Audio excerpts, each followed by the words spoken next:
Hey, in this video I'm going to show you how to do something like this. Okay, it's a custom selection layout. If you select it, you will be highlighted, and if you select anything else, you have like a smooth transition. And of course, you're also going to learn how to actually select it and make this selected different. Okay, I simplify a version for you.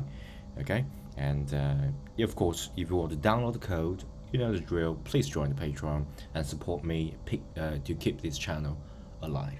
Okay, so I already write a text version of the tutorial. So at this website, so if you join Patreon, you can also read this like step by step explained.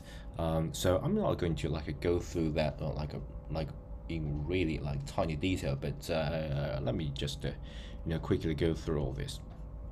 So first, you know the drill. We got a scene, we got a window scene, we got a save area, and we're going to use the save area at here. Okay, so the text will not cover the save area. Okay, and then we got the stacks. We got the v stack. V stack basically is a loop, and we're passing specific index. And here, we make a judgment. This is like a hard part here.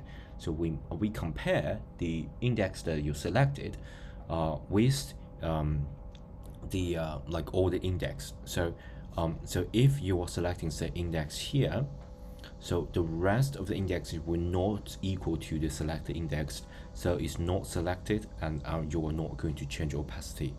Okay, or you have to change opacity according to this stuff, because it's false, so it will be 0.2.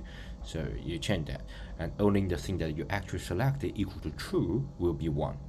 Okay, so that's the hard part, and of course I simplify this by writing this code for you.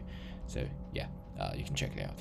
And then basically all this is just making more colorful using extension of color, and then using a shape to do that. Okay, yeah, that'll be all. Thanks, bye.